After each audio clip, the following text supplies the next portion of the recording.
Hi, I'm Gordon from Camera Labs, and this is my review of the Panasonic Lumix S1 II, a full-frame camera with a partially stacked sensor, 24 megapixel photos, 70 frames per second bursts, and 6K video. Like other Lumix S bodies, it'll work with any L-mount lenses, including a wide range from Sigma.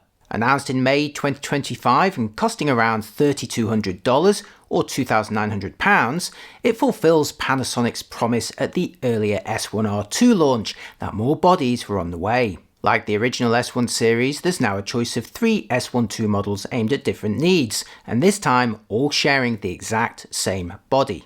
There's the S1R Mark II, with its 45 megapixel photos and 8K video for those who demand the highest resolution in the current system. Or for roughly the same money, there's the new S1 II, which switches that sensor for a partially stacked one that's lower resolution but sports faster readout to reduce skewing and support faster frame rates without crops. Sure, not as fast as a fully stacked sensor, but cheaper and an improvement over non-stacked versions. It gives you 70 frames per second, yes, 70 frames per second bursts at the full resolution. You're getting uncropped, oversampled 4K up to 60p, and 4K 120 with a fairly reasonable 1.24 times crop. It also claims the highest dynamic range in the series to date. These all make it their best photo-video hybrid camera in the current lineup. And there's also a third model, the S1 IIe, launched alongside the S1 II, a more affordable option which again shares the same body and feature set, but this time employing the standard 24 megapixel sensor of the S5 II and S9 models in order to meet a lower price point of around $2,500 or around £2,400. First things first, the S1 II and the E version share exactly the same body as the S1R2, giving them all a step up in controls and composition over the lower cost S5 series. The grip feels great in your hands and there's plenty of physical control over exposure, including separate finger, thumb and rear dials, as well as a joystick, joypad and a button with a collar dedicated to the AF mode and AF area. Physical highlights inherited from the S1R2 include a 5.76 million dot OLED viewfinder with vents on each side for the active cooling fans.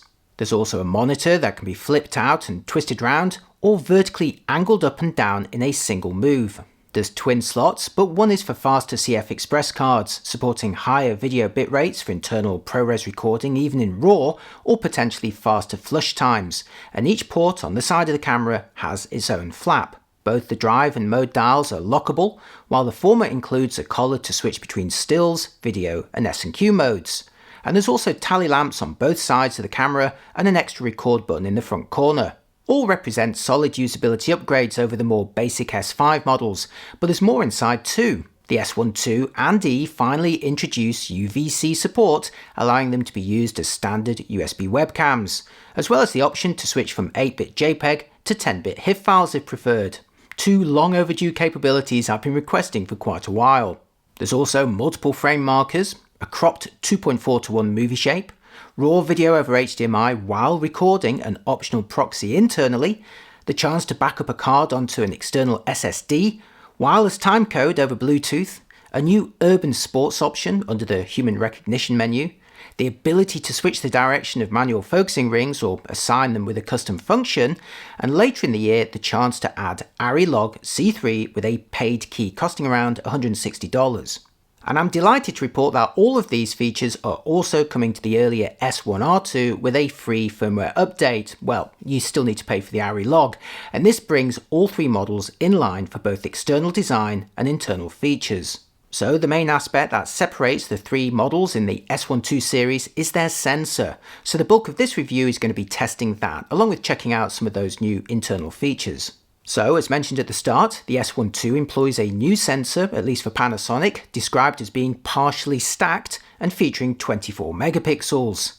Eagle-eyed camera enthusiasts will guess that this is almost certainly the same sensor that Nikon used in the Z6 III, although there are some other differences to note between them, including a less cropped 4K 120 mode on the Lumix.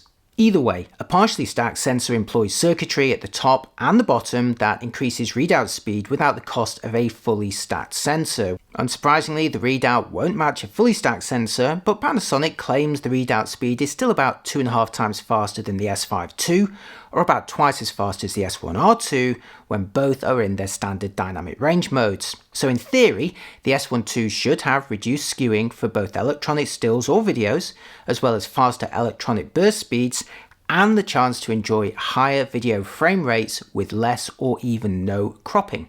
So let's put all of that to the test, starting with the photo quality. Here's my standard landscape test scene taken with the new 24-60 2.8 zoom that was launched alongside it, and taking a closer look in the middle of the frame unsurprisingly shows the same detail as other 24 megapixel cameras.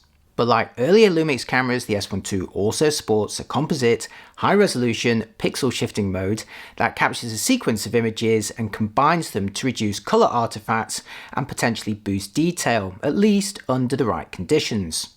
So let's keep the original 24 megapixel file on the left, and now compare it to the first of the two high-resolution modes on the right. This one generating a 48 megapixel image in camera in just a few seconds. The high-res file can also be saved as a RAW, a JPEG, or both.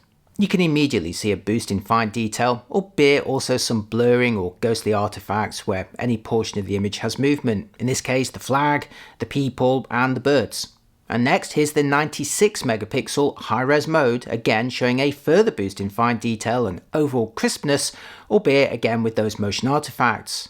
Now Panasonic does offer a motion compensation mode, but this typically seeks out sections that have moved and just replaces them with a single frame. So while this does solve the ghostly issue, it does with varying resolution in those areas.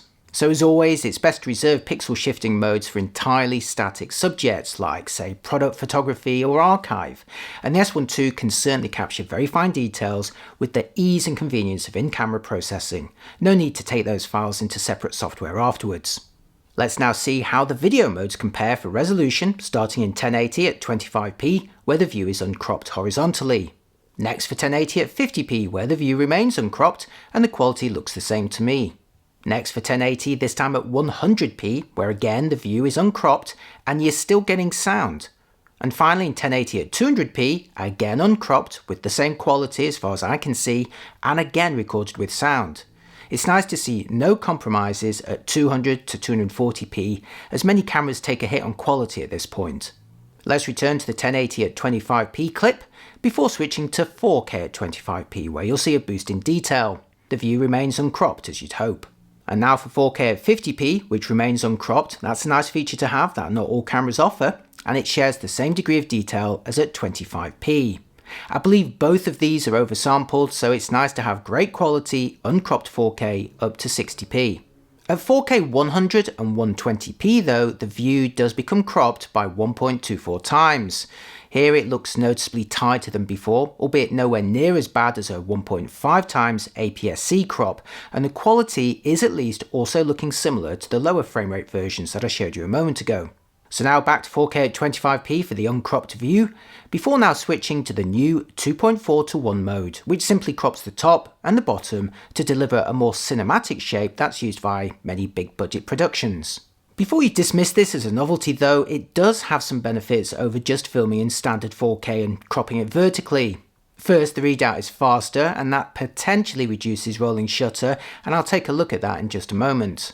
Secondly, since there's less data to process, it'll also support frame rates up to 120p without any cropping, unlike standard 4K, which as you saw a moment ago, crops by 1.24 times at 100 and 120p. The 2.4:1 mode is also available in an uncropped version at 6K up to 60p.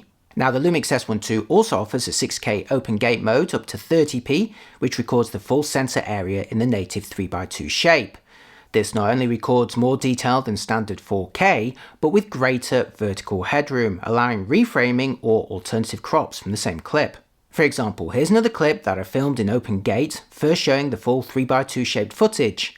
And now I've made two different crops from the same clip, on the left a traditional 16:9 wide view, and on the right one that's in the portrait shape for mobile. Note how the latter exploits the full height of the original clip with more coverage vertically than the 16:9 version on the left. OpenGate is invaluable for anyone making wide and tall versions of their videos, and the S1 II also offers a new slightly reduced resolution option in 5.1K that supports faster frame rates up to 60p. Comparing them side by side confirms they share the same uncropped coverage in the native 3x2 shape, while taking a closer look reveals only a minor loss of quality on the 5.1K version on the left. Remember, this minor reduction is allowing the faster frame rates up to 60p, and it's a nice new feature introduced on the S1 II. While we're looking at views, I wanted to mention another neat feature that you'll find on recent Lumix bodies, and that's hybrid zoom. To demonstrate it, I've got two clips filmed with the new 24 to 60mm zoom, again launched alongside the camera.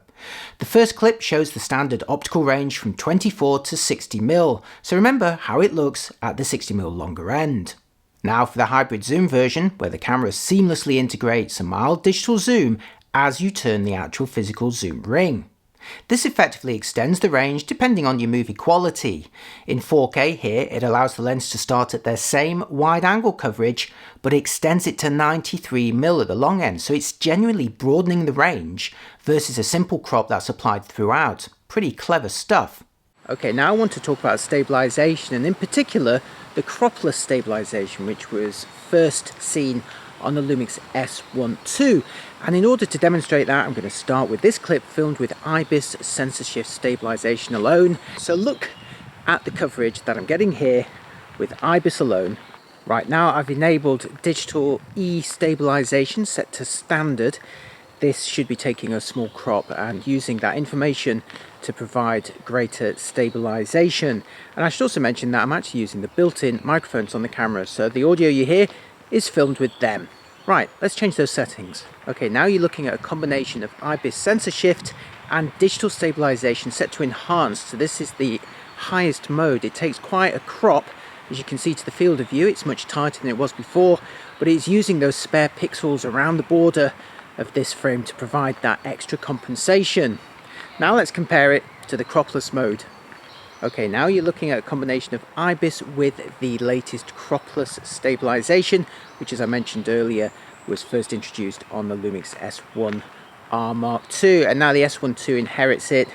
And what this one does is actually uses the pixels that are normally thrown away as part of distortion correction, especially on ultra-wide lenses like this one, and it actually uses them to perform some additional stabilization before then chucking them so you get a nice corrected image. So just compare this to the original footage, which was IBIS alone, and compare the quality of the stabilization. It's pretty cunning stuff.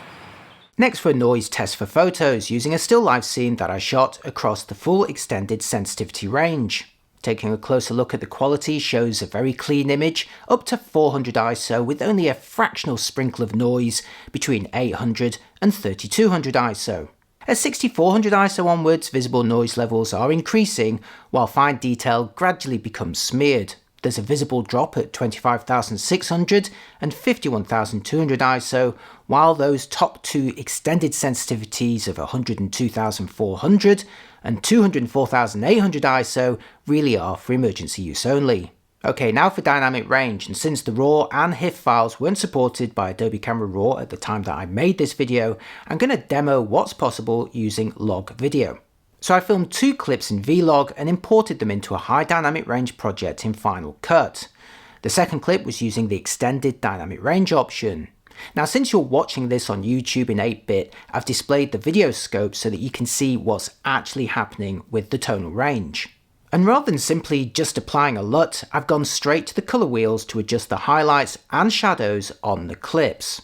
Now, this is normally a fairly challenging scene in bright daylight, with the inside of the sculpture generally lost to shadow and the background often oversaturated with brightness. But as you can see here, I'm able to retrieve all the detail in either the shadow or highlight areas, and with a little tweaking I've achieved a good balance of both without looking unnatural. In this particular example, I didn't really notice any benefit to the extended DR mode, but I have spoken to some filmmakers who've experienced a bigger difference in certain scenes. Your mileage will of course vary, but from this example, I'd say the S1 II had plenty of DR, at least for my needs. Now let's test the readout speed, first with some photo bursts, starting with the mechanical shutter at its top speed of 10 frames per second. I took these with a 35mm lens and framed the bottle at the same distance as some of my other recent reviews for direct comparison, while panning quickly from left to right, and as you'd expect, the bottle remains upright. Now for the electronic shutter version, which on the S1 II is shooting at 70 frames per second, almost double that of the S1 II, so you're going to be seeing much finer increments between the frames. But this also gives us more chance to check out the shape of the bottle. As expected, there's still a little skewing due to rolling shutter, but it is an improvement over both the S5 II and S1 II, which in my own tests did suffer quite strongly from this rolling shutter effect. The chance to shoot uncropped 24 megapixel images at 70 frames per second is very impressive, as is the chance to switch into a pre-burst mode at the same speed. But annoyingly, Panasonic still only offers limited options for slower speeds when using the electronic shutter. Switching from SH to H mode dramatically drops the speed from 70 to just 10 frames per second, and while you do get to shoot silently in that mode, you no longer get the useful pre-burst feature. So with a buffer of 180 images, whether in JPEG or RAW, the S1 II will burn through that in roughly 2.5 seconds when shooting at 70 frames per second. In my tests, after filling the buffer at that speed, I found myself waiting between 25 and 38 seconds for it to fully clear, depending on the images and the card speed. Interestingly, I didn't actually measure much benefit to using CF Express cards over SD either. And while you can shoot again as the buffer gradually clears, it'll obviously be for less time than a completely empty buffer. The bottom line is I often find myself unable to capture moments during longer action sequences when using 70 frames per second as the buffer was already full. Now I could extend the buffer by dropping the speed, but right now that means shooting at a fairly modest 10 frames per second, and you're not getting a pre-burst option with that either. The solution, of course, is for Panasonic to simply offer some in-between speeds and the chance to use pre-burst on any of them, and likewise for the S1 II. Okay, let's see if the new sensor has reduced the rolling shutter for video, starting in 1080 at 25p, where it's looking pretty well behaved. Likewise for 1080 at 50p, there's a little bit of skewing visible, but it's not bad. Same result for 1080 at 100p, where any skewing is kept minimal. And finally, for my 1080 tests at 200p, where again any skewing is pretty minimal. So now for 4K at 25p, where there's a very small amount of skewing, but again it's not looking bad. And I'd say there's a similar amount in 4K at 50p, but again, not bad. And now in 4K at 100p, where you'll notice that 1.24 times crop in this mode. But as for rolling shutter, yeah, it's there, but again, not bad considering the way I'm swinging the camera back and forth. How about OpenGate 6K, which is reading the entire sensor? At 25p, some skewing is visible, but again, it's not too bad versus non-stacked models. And for completeness, here's the 5.1K OpenGate mode at 50p, looking roughly similar. But I'm also interested to see whether the new 2.4:1 cinematic shape compares as it's reading less of the sensor. So let's have 4K at 25p in the traditional 16:9 shape, again as a reminder, and now show the 2.4:1 mode also at 25p. I'd say they're actually looking quite similar here, so in this particular test I'm not personally seeing much benefit in readout speed. I also tested in the 50p and 6K versions and again found the rolling shutter to be similar to the conventional 16:9 versions. But overall, I would say that rolling shutter for both electronic photos and video is visibly reduced compared to previous models in the Lumix S series, making the S1 II the preferred body if you want to minimize this effect. Just before moving on, I also wanted to mention recording times and potential for overheating. As always, we all get different results under different conditions, so your mileage will almost certainly vary. But when recording to an SD card with a fully charged battery and the fan set to Auto 2, I personally managed 2 hours and 14 minutes of 1080 footage at 25p, or 1 hour and 40 minutes of 4K at 50p before the battery ran out. No overheating issues. If you're using CF Express cards though, do be aware that they normally run hotter than SD. Okay, now for autofocus, starting with photos, here with the new 24-60 at 60mm 2.8 and with a single AF area. I'm filming the actual back of the camera here as recording the HDMI output can slow the focusing process on Lumix cameras, so do beware of any demos that do that. Here you can see the focusing is swift and confident with no overshooting. Let's now try the same test for video, again at 60mm 2.8, And you can again see the camera confidently pulling focus with no wobbles or overshooting to mention. And now for a moving target using face and eye detection across the whole frame, and again with the lens at 60mm 2.8 to give you an idea how the combination could look for portraits and presentations. This clip proves the S1 II can easily track a subject at this speed, and as crucially stay locked onto me when I pause or stand still, thereby avoiding the fluttering and wobbles that plagued earlier Lumix cameras prior to the company adding phase detect autofocus. I'm also pleased to report that more of the video modes appear to support phase detect AF, including 4K up to 120p, which shared the same autofocusing speed and confidence as the other modes in my own tests. But as video frame rates do increase on the S1 II, autofocus options reduce. So 4K 120 loses subject detection, and 1080 240 loses continuous autofocus altogether. The S1 II also debuts a new option under human recognition, designed to recognize urban sports like parkour, BMX, skateboarding and breakdancing. Now these often confuse traditional human recognition systems, as the faces and limbs are not always in familiar upright positions, at least not when I'm doing it. At the press event, Panasonic put on some displays of breakdancing and BMX, and in most cases selecting the urban mode did a better job than standard face or body detection at finding the subject. That said, the biggest issue I found in these scenarios was still the buffer filling too quickly at 70 frames per second and taking a while to fully empty. Moving on, the S1 II inherits the ability to write onto external USB SSDs, allowing you to access large, cheap and fast storage which can be easily connected to a computer.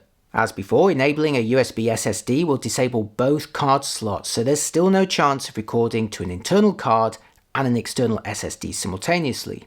But in a new feature making its debut here, the S1 II will also allow you to copy data from an internal card onto an SSD for backup. This is done from the playback menu after you've connected and enabled the SSD. You can choose which card slot to copy from and whether to go for specific files or the entire contents, the latter including JPEGs, HIFs, RAW files and movies with the same folder structure. The copy can also be performed in reverse from the SSD to an internal card. The process was slow in my tests so far using a SanDisk Extreme Portable 2TB drive, especially if there were a lot of photo files. I measured write speeds of about 40 megabytes per second for photos and about 170 megabytes per second for large videos, and that was whether I was copying them from SD or CF Express cards. From these results, I'd say it's more for freeing up some space on a full card rather than, say, performing a full backup on the move. That said, I think my SanDisk SSD drive may have been a limiting factor in these tests, and you may enjoy faster speeds with different drives. Either way, the backup is a bonus on top of the still very useful ability to record videos or photos directly onto an external SSD, and that's something that's still pretty rare on rivals. And finally, both in terms of this review and the time that I've been waiting for it to happen, the S1 II includes support for UVC and UAC, allowing it to work as a standard USB webcam without any additional drivers. Under the camera's USB menu, you can choose between 720, 1080 and 4K quality for the output, although 4K is only up to 15 frames per second, so I suspect most of you are going to go for 1080, which is available up to 60p. You'll also need a high quality USB cable, or you may be limited to 720p. I made a few test streams with YouTube Live and managed 1080 quality, although my sound was out of sync when selecting the S1 II as the main source of audio. I think with some further tweaking it could become usable, and there is of course still the chance to capture video over HDMI if preferred. All we need now is for them to equip the Lumix S9 as a USB webcam, as surely that's the most appropriate model in their series for streaming. Okay, now it's time for my verdict, during which I'll share a bunch of photos taken with the S1 II.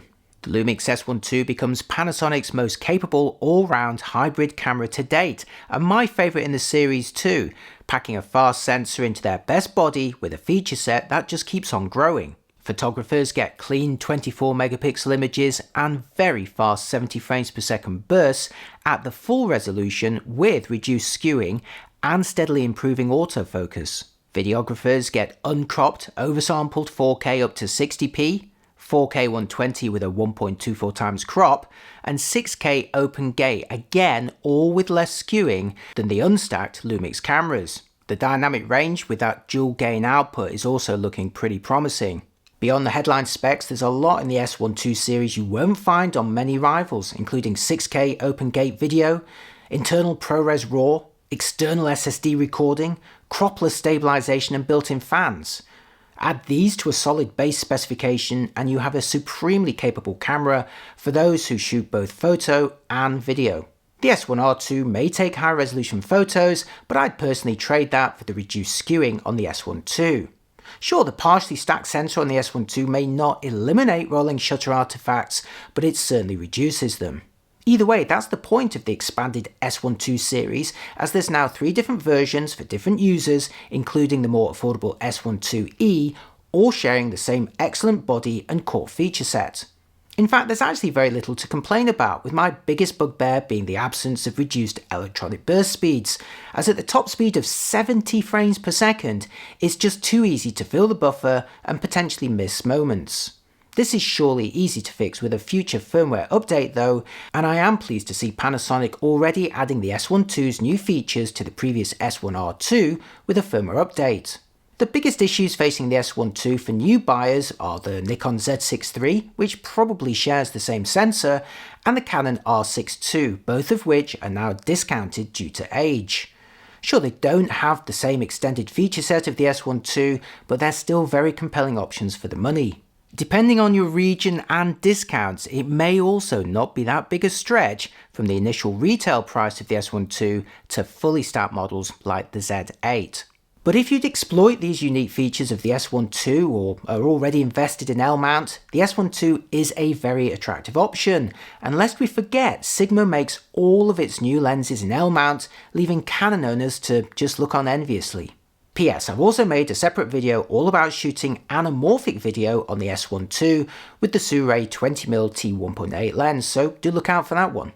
And that, dear viewer, marks the end of this review. Another epic that involved a great deal of testing, comparisons and analysis. So in the absence of a sponsor, if you found any of it useful at all, please do consider giving it a like and my channel a follow. It really does help. And if you're interested in buying the S1 II or indeed any other gear, I've got links to the latest pricing in the description. Let me know what you think in the comments. Thanks again for watching and I'll see you next time. Bye bye.